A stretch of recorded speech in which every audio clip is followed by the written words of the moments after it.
दोस्तों, आपने हमेशा नेकी कर दरिया में डाल, जैसी करनी वैसी भरनी और भी ऐसे बहुत सी कहावतें सुनी होंगी। पर क्या आपको लगता है कि ये बातें सत्य होंगी? और सच हो या झूठ, ऐसी कहावतें कब और क्यों प्रचलित हो गईं? क्या सच में हमें अपने कर्मों का फल मिलता है? और यदि सबको अपने कर्मों का फल मिलता है तो दूसरों के साथ बुरा करने वाले, उनका शोषण करने वाले तो बहुत खुश रहते हैं और उनके साथ तो बुरा भी नहीं होता। ऐसा क्यों? उन्हें भी कर्म फल के हिसाब से दंड मिलना चाहिए। सभी की मदद करने वालों के साथ हमेशा अच्छा होना चाहिए। लेकिन हम और आप सभी ये बात बहुत अच्छे से जानते हैं कि हमेशा ऐसा नहीं होता। परंतु प्रश्न यह उठता है कि फिर यह कर्म फल का सिद्धांत कैसे कार्य करता है? इस प्रश्न का उत्तर मैं आपको एक बौद्ध कहानी के माध्यम से बताऊंगा। लेकिन इसके पहले कि आप इस कहानी में खो जाएं, हमारे चैनल को सब्सक्राइब करना ना भूलें। तो दोस्तों, एक बार की बात है, बहुत समय पहले एक आश्रम में एक बौद्ध भिक्षु अपने कुछ शिष्यों के साथ रहा करते थे। उनका आश्रम हिमालय की गोद में बहुत ही सुंदर वन में था।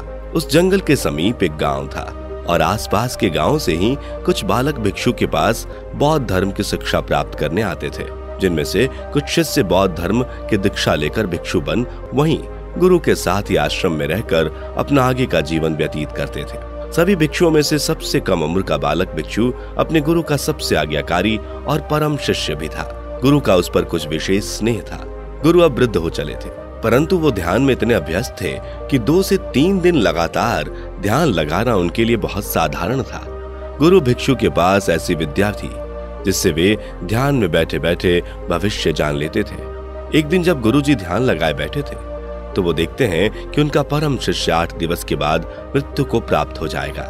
ऐसी घटना देखकर गुरु का ध्यान टूटता है। वह अपने शिष्य को अपने पास बुलाकर बैठने को कहते हैं और उसे कहते हैं कि बेटा, मैं सोच रहा हूं कि तुम कुछ दिनों के लिए अपने घर चले जाओ, अपने परिवारजनों से भेंट करके आओ, परंतु एक बात ध्यान रखना कि तुम्हें 8वें दिवस यहाँ वापस लौटना होगा। गुरु के मुख से अचानक घर जाने की बात सुनकर शिष्य बड़ा ही आश्चर्य करता है। वह मन ही मन सोचता है कि कहीं उसके द्वारा कोई गलती तो नहीं हो गई, जिससे रुष्ट होकर गुरु उसे घर भेज रहे हैं। फिर उसके मन में एक प्रश्न आता है कि यदि मुझसे कोई भूल होती तो भला गुरुजी मुझे 8 दिवस के बाद आने को क्यों कहते? शिष्य मन ही मन अपना गणित लगाता है कि जरूर गुरु मुझे कोई शिक्षा देना चाहते हैं, तभी वे एक निश्चित समय के लिए मुझे घर भेज रहे हैं। वह भोला सा बालक भी बहुत दिनों से अपने माता पिता और परिवारजनों से मिलने के लिए काफी उत्सुक था, परंतु उसके मन में गुरु के प्रति भी विशेष प्रीति थी। गुरुजी के और आश्रम के लगभग सभी जरूरी कामों का जिम्मा और देखभाल उसी के हिस्से थी। बालक खुशी खुशी गुरु से बोला कि मैं बहुत दिनों से अपने घर जाने का विचार कर रहा था, परंतु आपसे पूछ नहीं सका। पर जब आप स्वयं ही मुझे आदेश देते हैं तो मैं कल ही अपने घर के लिए प्रस्थान करूंगा।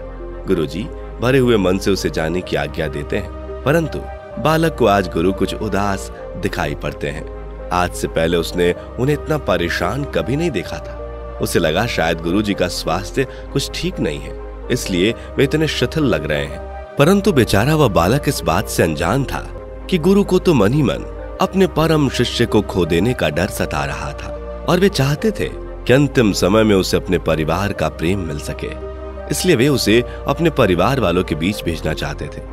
गुरु को सोच में डूबे हुए देखकर शिष्य कहता है कि आप चिंता मत कीजिए, मैं 8 दिन होते ही वापस लौट आऊंगा और आप कोई भी कार्य मत कीजिएगा। मैं वापस लौटकर सभी काम कर दूंगा।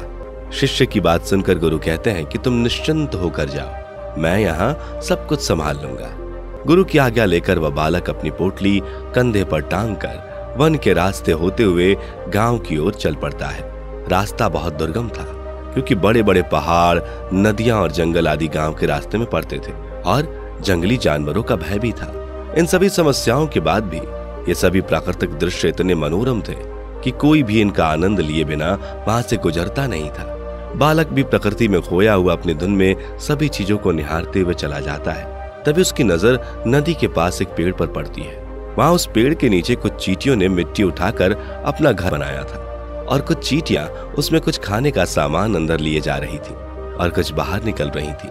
वह बालक बड़ी ही गौर से देख रहा था कि कैसे सभी चींटियां पंक्तिबद्ध होकर चल रही हैं। लेकिन जब अंदर और बाहर वाली चींटियां आपस में टकरा जाती तो वह अपना मार्ग भटक जाती।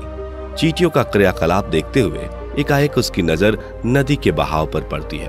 वो देखता है कि अचानक नदी का बहाव तेज हो रहा है और थोड़ा बहुत पानी एक शिला से टकराकर उस ओर आ रहा है जहां पर चींटियां अपना घर बनाए हुए हैं। वह बालक सोचने लगता है कि आखिर ऐसा क्या किया जाए कि यह पानी चींटियों के घर तक ना आए, नहीं तो सभी चींटियां इसके बहाव में बहकर मर जाएंगी। कुछ देर सोचने के बाद वह अपने ऊपर का वस्त्र उतारकर उन चींटियों के घरों के तरफ इस प्रकार रख देता है कि उनके घर के अंदर पानी ना जाए।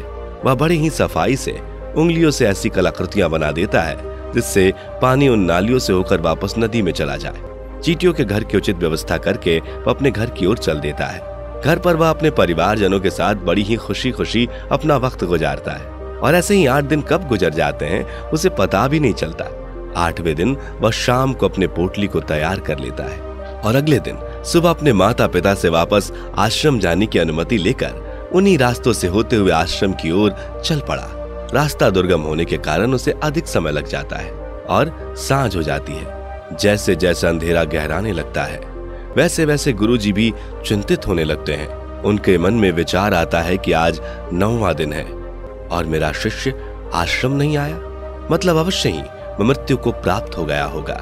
गुरुजी चिंता में बैठे होते हैं, तभी सामने से एक बालक आता हुआ दिखाई पड़ता है। गुरुजी कुछ ध्यान से देखते हैं तो पाते हैं कि यह तो उनका परम शिष्य है और वह एकदम स्वस्थ और सुरक्षित वापस लौट आया। मानो गुरुजी तो प्रसन्नता से फूले नहीं समा रहे थे।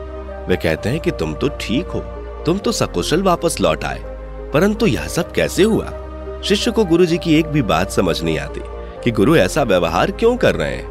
जब मैं यहाँ से गया था तब भी गुरुजी बड़े ही अटपटा व्यवहार कर रहे थे और मेरे वापस आने पर भी यह मुझे कुछ विस्मय में दिखाई पड़ रहे हैं। वह बालक उत्सुकता पूर्वक अपने गुरुजी से उनकी व्याकुलता और प्रसन्नता दोनों का कारण पूछता है। तब गुरुजी अपने शिष्य को बताते हैं कि तुम तो जानते ही हो कि मैं ध्यान की अवस्था में भविष्य देख पाने में भी सक्षम हूं और जब मैं ध्यान में था तो आज से 9 दिन पहले मैंने देखा कि आने वाले 8वें दिन तुम्हारी मृत्यु हो जाएगी।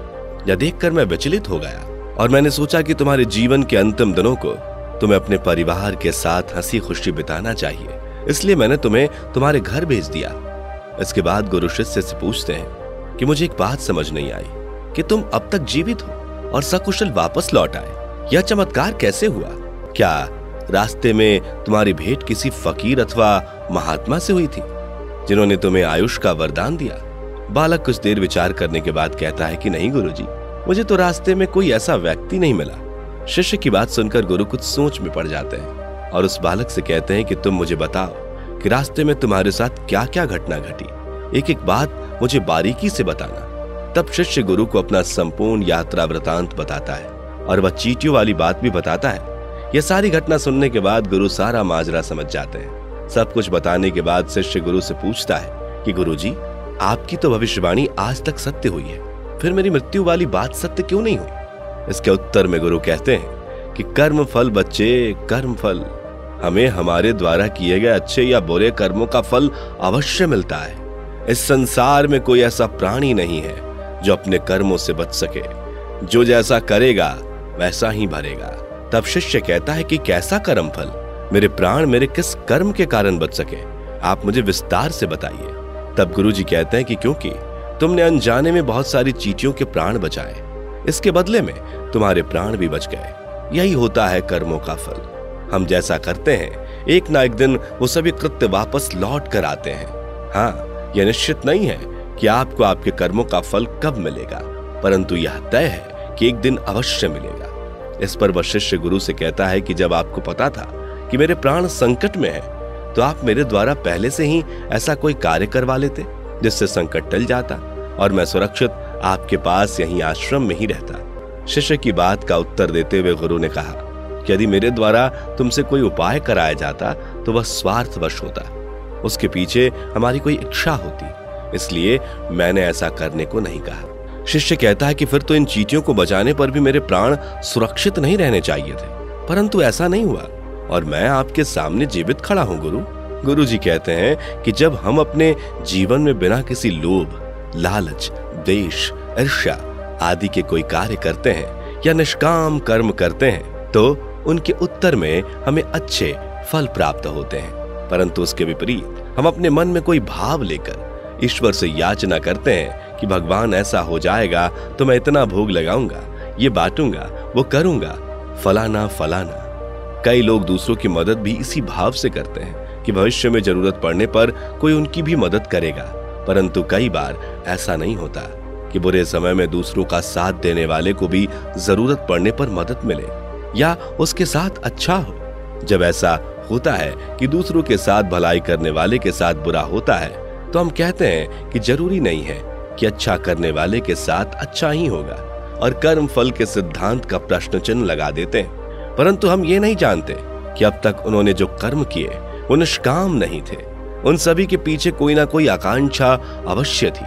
इसलिए कर्म अच्छा हो या बुरा, उसके लिए आवश्यक है कि आपने उसे बिना किसी स्वार्थ के किया हो, तभी हमें बदले में अच्छा मिलेगा।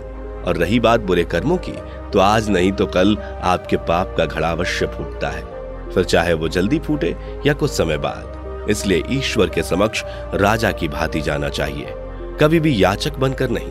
जब भी ईश्वर को याद करें तो ध्यान रखें कि उसकी प्रार्थना की जाए, उसे निर्मल हृदय से याद किया जाए और अपने जीवन के लिए ईश्वर का धन्यवाद अदा करें। कभी भी भीख मांगने से आपको कुछ नहीं मिलता और जीवन में निष्काम कर्म करना चाहिए। तो दोस्तों, आज हमने इस कहानी के माध्यम से जाना कि कैसे निष्काम कर्म हमारे जीवन में फल देते हैं और यही कर्म फल का सिद्धांत है। जो लोग फल की इच्छा से कोई कर्म करते हैं उनके आने वाले जीवन में कभी इनका लाभ उन्हें नहीं मिलता। आपको ये कहानी कैसी लगी कमेंट करके जरूर बताएं और आगे भी ऐसी ही रोचक कहानियां सुनते रहने के लिए हमारे चैनल को सब्सक्राइब करना और फेसबुक पेज को फॉलो करना ना भूलें।